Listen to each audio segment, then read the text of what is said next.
22절에서 25절입니다. 야고보서 1장 22절부터 25절 말씀까지 한 절씩 교독하겠습니다. 너희는 말씀을 행하는 자가 되고 듣기만 하여 자신을 속이는 자가 되지 말라. 누구든지 말씀을 듣고 행하지 아니하면 그는 거울로 자기의 생긴 얼굴을 보는 사람과 같아서 제 자신을 보고 가서 그 모습이 어떠했는지를 곧 잊어버리거니와 자유롭게 하는 온전한 율법을 들여다보고 있는 자는 듣고 잊어버리는 자가 아니요 실천하는 자니 이 사람은 그 행하는 일에 복을 받으리라. 아멘. 22절 말씀에 보시면 자신을 속이는 자가 되지 말라고 말합니다. 자기 자신을 속이는 사람이 있을까? 너무 쉬워요. 그러니까 다른 사람을 속이는 게 어려운 것 같지만 사실은 자기 자신을 속이는 것도 어려울 것 같고 하여간 남을 속인다는 게 쉽지 않은 것 같은데 자기 자신이 자기 스스로를 속일 때가 많아요. 특히 신앙생활에 있어서 그래요. 자신을 속이는 자가 되지 마라. 나는 나 자신을 속이고 있지 않은가? 하면서 말씀을 좀 생각해 보면 좋겠습니다. 원문에 보면 대라는 말이 있어서 접속사가 한글 성경에서 좀 빠졌는데요. 그러나, 그런데 이런 단어입니다. 그러나 이 말은 접속사가 붙었으니까 앞에 있는 21절하고 연관지어 봐야 되거든요. 21절을 아래 제가 다 써놨어요. 지난번에 살펴보았던 하나님의 말씀을 온유함으로 받으라. 하나님의 말씀을 온유함으로 받는데 말씀을 듣기만 하고 받기만 하고 실천하지 않는 것, 그래서 자기 스스로를 속이는 사람이 되지 않도록 주의하라는 것이죠. 말씀을 받을 때는 두 단어가 주목할 필요가 있어요. 21절에 하나는 마음에 심어진 말씀. 하나님의 말씀은 마음에 깊이 뿌리 내려서 심어야 돼요. 그냥 말씀이 스쳐 지나가 버리면 안 돼요. 하나님의 말씀은 우리 마음에 깊이 뿌리를 내려야 돼요. 하나님의 말씀이 심어졌는가? 나무도 그렇잖아요. 깊이 뿌리를 내리지 않으면 제대로 살 수가 없죠. 죽죠. 그 나무가 살려면 뿌리를 깊이 내려야 돼요. 잘 뿌리 내리지 않으면 살 수가 없어요. 하나님의 말씀도 마찬가지예요. 우리 마음에 깊이 뿌리를 내려야 돼요. 마음에 심어져야 돼요. 말씀을 마음에 심어야 돼요. 두 번째는 온유함으로 받으라 그랬어요. 프라우스라는 말인데 온유함이라는 말은 공손하게, 겸손하게, 하나님의 말씀을 받을 때는 교만하지 않게, 겸손하게, 공손한 마음으로 온유하게 말씀을 받으라.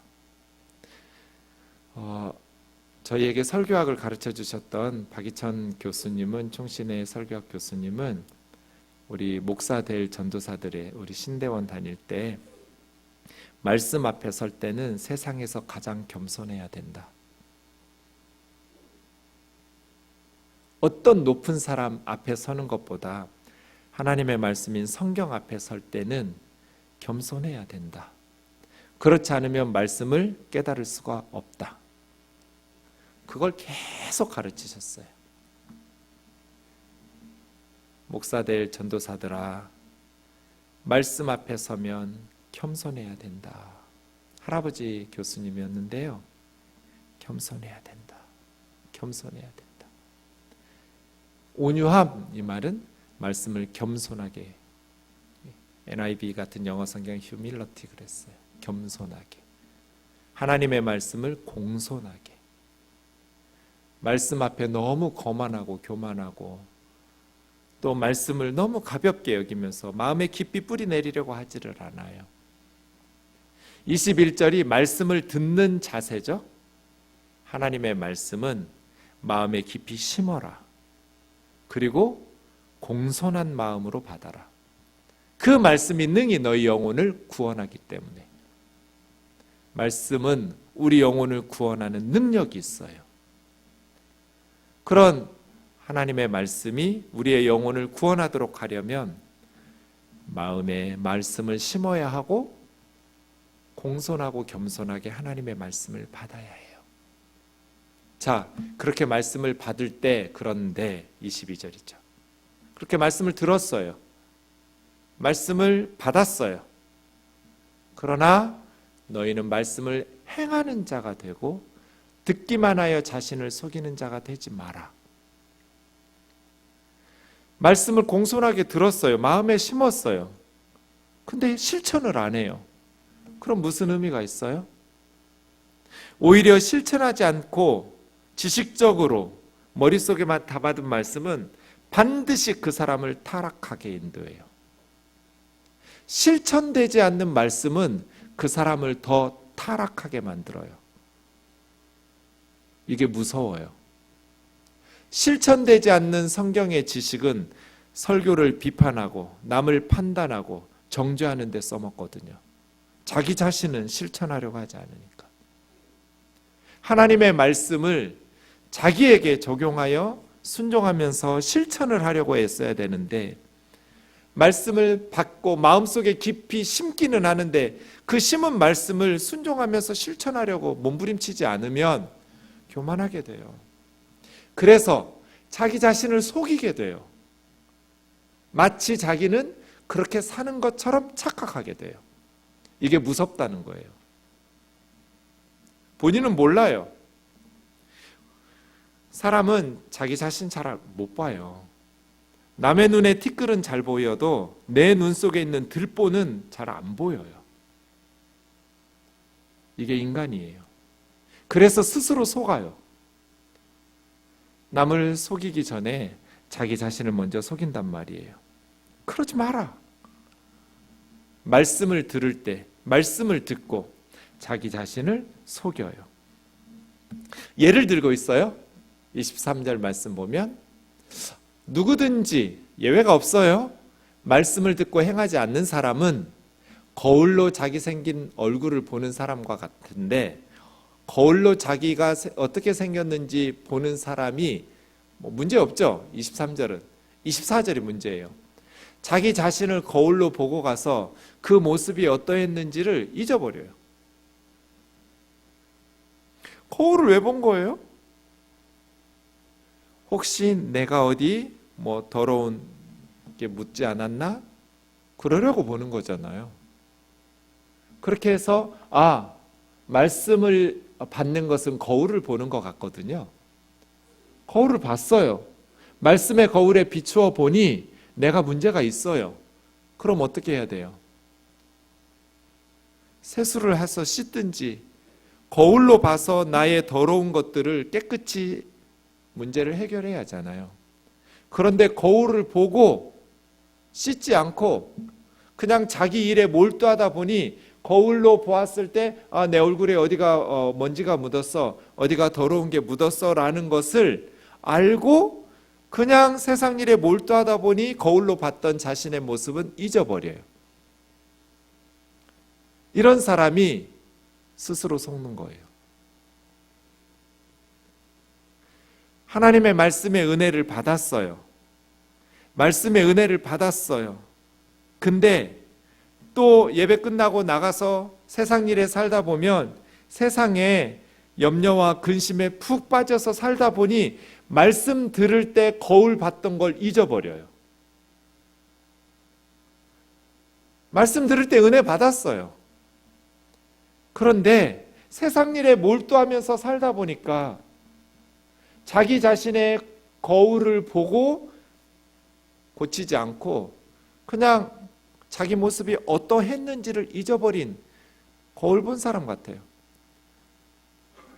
거울을 뭐하러 본 거예요? 거울을 보고 더러운 것이 묻었는데 그 문제를 해결하지 않고 잊어버리는 사람, 그러면서도 열심히 거울을 보는 사람을 우리는 뭐라고 불러요? 바보라고 불러요. 바보예요. 거울을 뭐하러 보는 거예요? 계속 거울만 봐요. 문제 있네. 이게 자기 스스로를 속여요. 저 주일학교 다닐 때 저희 시골 모교회에 어떤 청년부 선생님은 매년 자기가 성경을 몇 독 했다고 1년에 한 10독도 하고요. 그게 대단한 거죠. 열심히 특심이에요. 성경을 매년 5독 이상씩은 하신 것 같아요. 제 기억에.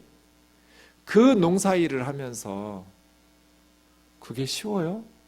정말 성경 읽는 거에. 그래서 그분은 신약을 100독을 하고 신구약 전체를 몇십 독을 하셨어요. 그걸 또 세면서 읽으셔요. 몇 독째인지. 좋은 분이에요. 착하고 좋은 분인데 딱 그 얘기만 안 했으면 좋았어요. 내가 성경을 몇 독하고 있다는 얘기만. 자, 성경을 100독 했어요. 그런데 실천을 안 해요. 그 선생님 별로 우리들이 안 좋아했거든요. 왜 안 좋아했겠어요? 교만하니까. 성경은 많이 읽는 거 인정. 정말 기죽어요. 그 앞에 서면. 모르는 게 없어요. 성경 구석구석을. 말씀에 푹 빠져 사는 건 너무 좋은 일이죠. 정말 본받아야 될 일이에요. 문제는 거울 100번 보면 뭐예요? 거울을 봤으면 고쳐야죠. 거울만 100번 보고 1000번 보면 뭐 하냐고요. 거울을 봤으면 고쳐야죠. 그러니까 어리석은 거 아니에요? 근데 스스로 속아요. 거울을 봤기 때문에. 차라리 성경을 안 읽는 사람들은 죄책감을 가져요. 내가 게을러서. 당연히 가져야죠. 성경을 읽지도 않으면서 죄책감도 없으면 제가 볼 땐 그 문제 있어요. 그죠? 열심히 신앙생활 하지도 않으면서 죄책감도 없어. 그건 더 문제예요. 근데 성경을 열심히 읽어요. 그런데 말씀을 순종하지 않아요. 그럼 그게 무슨 의미가 있어요? 자유롭게 하는 온전한 율법. 율법은 우리를 구속하는 게 아니에요. 하나님의 법은 우리를 노예로 만드는 게 아니에요. 우리에게 자유를 주죠. 하나님의 법은 그거 지키면 천국 보내줄게가 아니에요. 이미 언약을 통해서 하나님의 백성 됐어요. 시내산에서 언약 맺으면서. 그러면서 율법 주셨어요. 결혼식 했어요. 부부가 됐어요. 이런 거 하는 거 봐서 내 마음에 들면 결혼하고 그렇지 않으면 안 할 거야가 아니에요. 하나님과 이스라엘은 출애굽 직후에 언약을 맺었어요. 하나님의 백성이 됐어요. 3개월 만에. 너희는 내 백성이니까 이렇게 살아라예요. 결혼하면 쫓겨날 것이 두려워서 막 공포에 떨면서 그렇게 법을 지키지 않죠. 자유 안에서. 자유예요, 자유.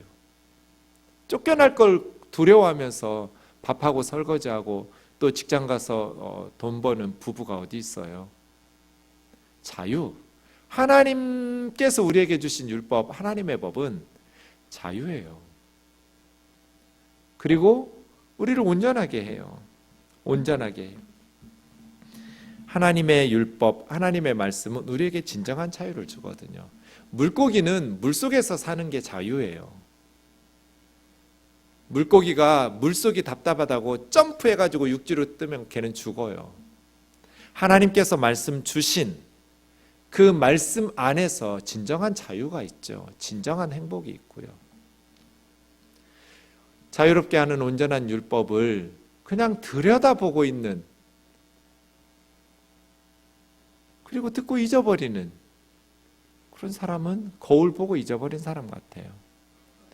실천하는 자가 복 있는 사람이죠. 그래서 야고보 장로님은 우리에게 스스로 속지 마라. 하나님의 말씀을 들을 때, 말씀을 들을 때도 자세가 중요해요. 마음에 심어야 하고 겸손하고 공손하게 온유함으로 받아야 해요. 그런데 그 말씀을 그렇게 받기만 하고 실천하지 않으면, 듣기만 하고 행하지 않으면 스스로를 속이게 된다. 이죠. 그래서 참된 그리스도인은 하나님의 말씀을 듣고 실천하는 사람들, 참된 그리스도인이죠.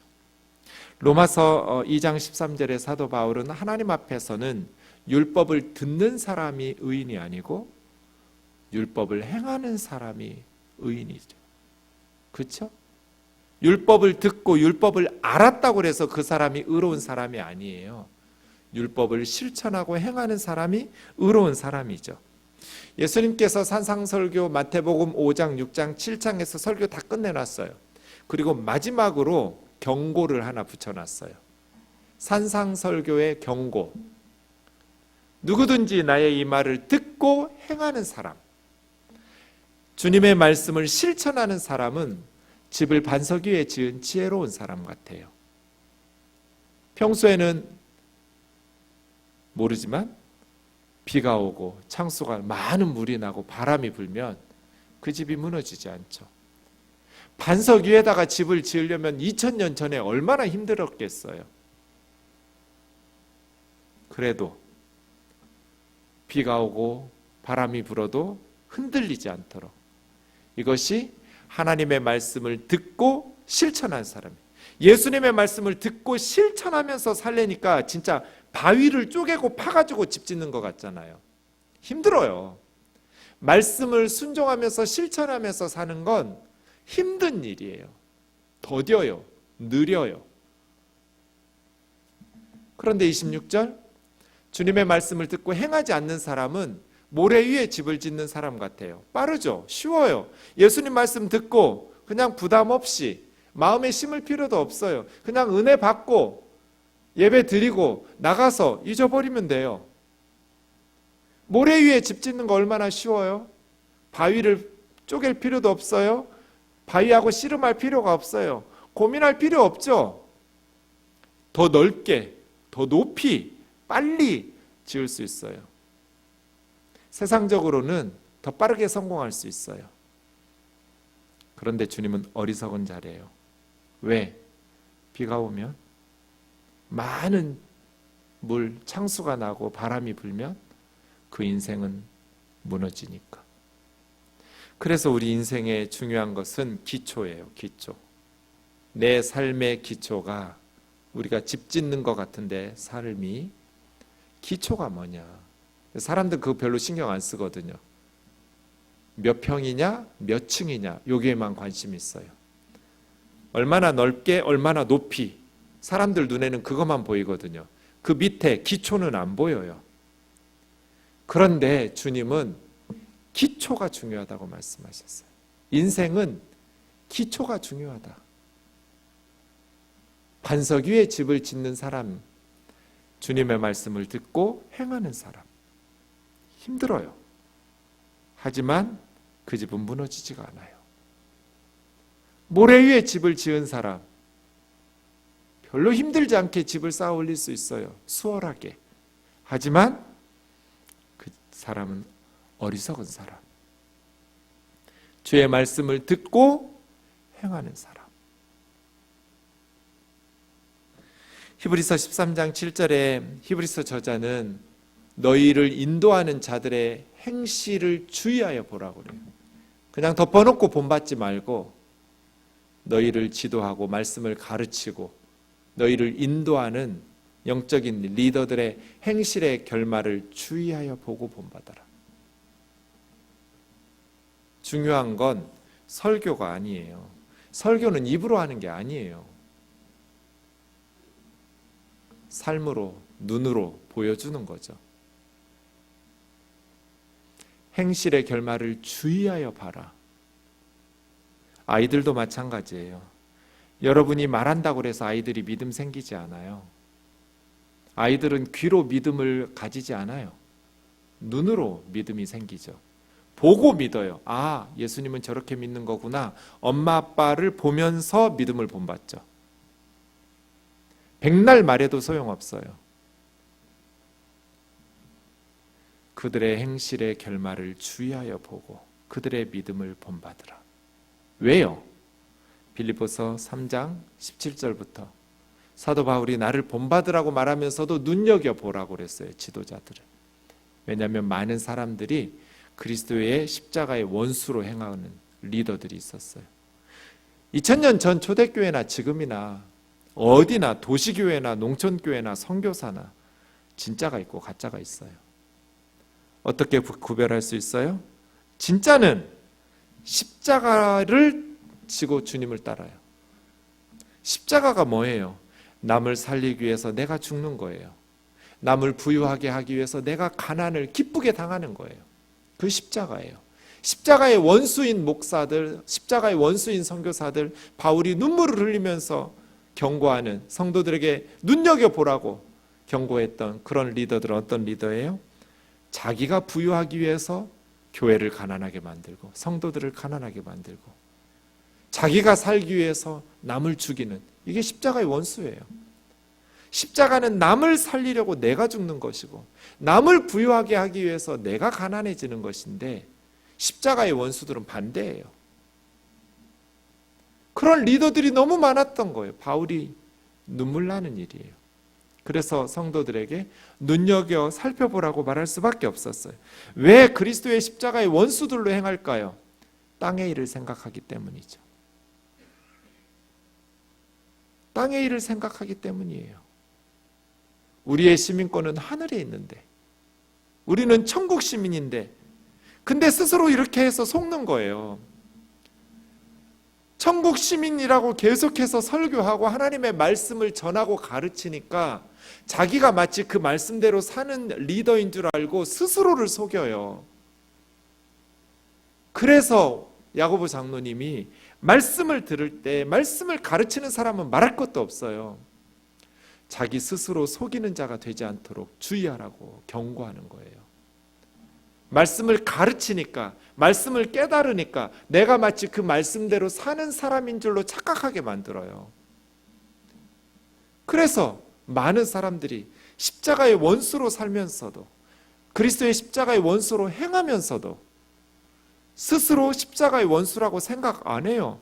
바리새인들이 하나님의 원수라고 생각했을까요? 하나님을 대적한다고 생각했을까요? 그럴 리가 없죠. 그러나 그들의 마침은 멸망이고 그들은 자기의 신을, 배를 신으로 섬기고 하나님이 그들의 하나님이 아니에요. 자기 배가 하나님이에요. 부끄러워해야 될 일을 영광스럽게 생각하는, 땅의 일을 생각하는 사람들을 조심하라고. 하나님의 말씀을 순종하면서 살아가다 보면, 실천하다 보면 마태복음 5장 48절에서 우리 주님 말씀하신 것처럼 하늘에 계신 우리 아버지의 온전하심과 같이 우리도 온전해지겠죠. 점점 말씀이 우리를 변화시켜 나간다면 하나님 아버지처럼 우리도 거룩해지고 온전해지겠죠. 문제는 뭐예요? 행하지 않는다는 거예요. 하나님의 말씀을 듣고 거울로 보고 잊어버려요. 그런데 말씀은 정말 우리를 속이기가 너무나 쉬워요. 그래서 저와 여러분이 조심하셔야 돼요. 제가 첫 대전도사가 되었어요. 1월 첫 주부터 전도사 했는데요. 신대원 2학년 때 두세 달 지났을까요? 이제 막 전도사 되던 첫 해에 어느 날 수요예배 마치고 계단을 내려오는데 담임 목사님께서 정전도사 이번 주일 오후에 설교 좀 해 그러시더라고요. 심장이 멎는 줄 알았어요. 제가 몇 주 후에 목사님한테 웃으면서 그랬어요. 목사님이야 몇십 년 설교하셨으니까 설교가 뚝딱 나오겠지만 저는 이제 전도사 한 지 몇 달 되지도 않았는데 주일 오후에 설교할 걸 수요예배 끝나고 말씀하시면 어떡하냐고. 미리 가르쳐 달라고. 언제 설교하라는 거를 미리 저에게 말씀하시라고. 나는 준비하는 시간이 많이 걸리지 않겠냐고. 3일 동안 하루도 못 잔 것 같아요. 너무 떨려가지고. 물론 청년부에서는 설교하고 그것도 쉽지 않았는데 이제 막 어른들 앞에서 주일 오후 예배 설교를 해야 되니까 너무나 떨리더라고요. 그때는 컴퓨터 이런 걸 사용하지 않고 손으로 열심히 성교문을 쓰고 또 쓰고 또 쓰고 설교대회에 딱 올라갔는데 기적이 일어났어요. 제 손으로 쓴 설교 원고가 한 글자도 눈에 안 보여요. 아무리 보려고 기를 쓰고 원고를 보는데 안 보여요. 등에서 땀이 줄줄 흐르고 뭐라고 설교했는지 기억이 안 나요. 그렇게 벌벌 떨면서 설교하고 내려왔어요. 이제 예배 끝나면 교우들이 집으로 돌아갈 때 양쪽으로 줄 서서 목회자들이 배웅하면서 인사를 했어요. 두 번째 기적이 그때 일어났어요. 저는 이제 막내니까 맨 끝에 서서 인사하는데 세상에 장로님, 권사님들, 막 집사님들이 다 제 앞에 와서 오늘 오후 설교 너무 은혜 받았다고. 이게 두 번째 기적이에요. 너무너무 은혜 받았다고 하는 거예요. 아, 진짜 구름 위를 날아가는 것 같았어요. 너무 기분이 좋았어요. 그땐 몰랐어요. 나중에 알았어요. 몇 년 지나고. 은혜 받아서 은혜 받으신 게 아니라 이 새파랗게 젊은 전도사가 벌벌벌벌 떨면서 설교하는 게 너무 안쓰러워서 뭐라 그러겠어요. 집에 가시면서 은혜 받았다고 그러지. 그래서 진짜 은혜 받아서 은혜 받으신 게 아니라 격려하느라고 은혜 받았다는 말씀을 하신 건데 저는 그걸 진짜 그런 줄 알았어요. 집에 왔어요. 교회 바로 앞에 저희 집이 있었어요. 집에 왔더니 그때도 제 아내는 성가대 반주를 했거든요. 저희 아이는 갓난아이였고요. 청년들이 잠깐 주일에 봐주고 아내는 성가 연습 끝나면 이제 아내가 보고 그때 우리 생동교회처럼 제가 전에 섬기던 교회도 국수를 줬어요. 주일 점심에. 근데 청년들은 어른들은 국수 먹고 뭐 2시 오후 예배 끝나고 바로 댁에 가시는 분들이 많으니까 괜찮은데 청년들은 그 뒤에 청년부 모임을 또 하고 뭐 리더 모임 하고 하면 청년부 리더나 임원들은 저녁 늦게 가는데 국수 먹고는 어떻게 할 수가 없어서 매 주일 점심마다 저희 집에서 제 아내가 밥을 한솥 해놓고 반찬 해놓으면 그렇게 성가대 연습시키러 가면 청년들하고 제가 와서 교회 바로 앞에 저희 집이어서 매주 밥을 먹었어요. 한 20여 명 청년들이 주일마다. 아이는 갓난아이니까 주일 저녁이면 청소를 좀 해야 돼요. 청년들이 설거지는 하지만 청소할 시간은 없으니까요. 제가 좀 전에 엄청나게 은혜로운 설교를 하고 왔잖아요. 그렇게 집에 딱 갔는데 제 아내가 걸레를 이렇게 빨아서 저한테 딱 던져주면서 방 좀 닦으래요. 집 좀 닦으라고. 그래서 제가 2글자로 대답했죠. 내가? 그랬더니 아내가 3글자로 4글자로 대답했어요. 그럼 누가? 하나는 갓난애예요. 또 하나는 그 갓난애에게 우유를 먹여야 된 갓난애네 엄마예요. 그럼 그 집은 누가 닦아야겠어요? 가족이 3명인데 저밖에 없잖아요. 내가. 그러면서 제가 너무 놀랐어요. 저 자신에게. 너무너무 놀랐어요. 몸은 진짜 죽을 것 같았어요. 피곤해서. 근데 대충 쓸고 방을 닦으면서 걸레질을 하면서 그 땀이 바닥에 떨어지면 땀까지 뭐 먼지까지 다 걸레로 닦고 무릎으로 기어다니면서 방을 닦으면서 내가 지금 정말 위험한 일을 시작했구나. 저 자신을 보면서 느꼈어요. 내가 방을 닦으라고? 이렇게 말할 때 제 마음이 순간 어떤 마음이었냐면요. 좀 전에 그 많은 성도님들에게 그렇게 은혜를 끼쳤던 내가 그런 뜻이었어요. 주의 종인 내가? 근데 제 아내가 그럼 누가? 확 깼어요. 아, 목회는 정말 망하기 딱 좋은 직업이구나. 교만해지고 마치 자기가 대단한 무슨 하나님의 일을 지 혼자 다 하는 것처럼 착각하게 만들겠구나. 내가 정말 위험한 일을 시작했구나. 첫 장년부 설교하던 주일 저녁에 제가 너무너무 놀랐어요. 저 자신을 보면서. 그리고 오늘 본문의 말씀을 계속해서 그 이후로 깨닫게 됐어요. 말씀이 나를 속이는구나. 말씀이 나를 속이는구나. 하나님의 말씀을 깨달으니까, 그리고 가르치고 설교하니까 내가 마치 그렇게 사는 줄로 착각하는구나. 내가 마치 그 말씀의 기이한 것들을 깨달은 만큼의 성숙한 그리스도인인 줄로 착각하는구나. 말씀은 나를 속이는구나. 말씀을 아는 것하고 말씀은 행하는 건 달라요. 안다고 해서 행하는 게 아니에요. 아는 것에서 행하는 것으로 옮겨지려면 바위를 파야 돼요. 반석을 쪼개야 돼요. 모래 위에다가 집 짓는 거하고 달라요. 바위에다가 집을 지으려면 몇십 배의 노력이 더 필요해요. 말씀이 마음에 심기고 온유함으로 받은 그 말씀이 내 삶 속에서 집을 지어서 올라가려면 반석하고 씨름을 해야 돼요.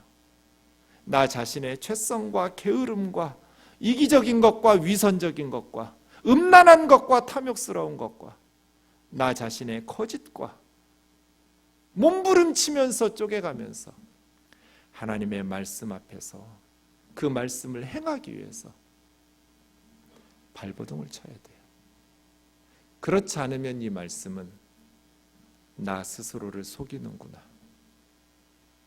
누구보다도 나를 속이는, 스스로 속이면서 살아가기 쉬운 사람이 저라는 것을, 목회에 잘하는 것을 첫 장년부 설교한 저녁에 깨달았어요.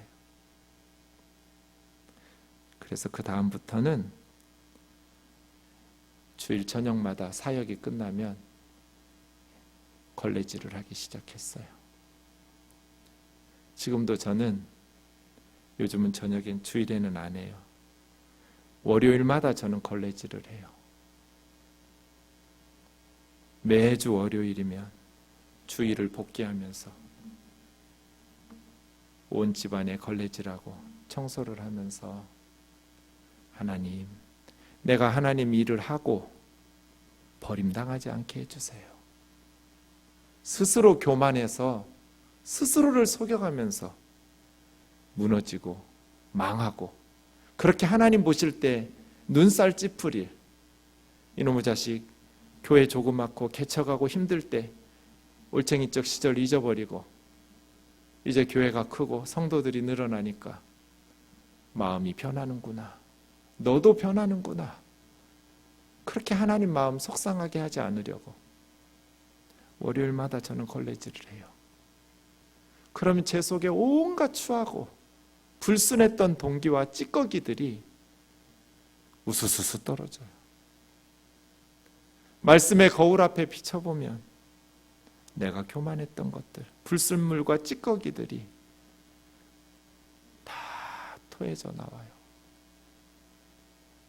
걸레질 할 때 울 때가 많아요. 기도하면서 전 청소하거든요.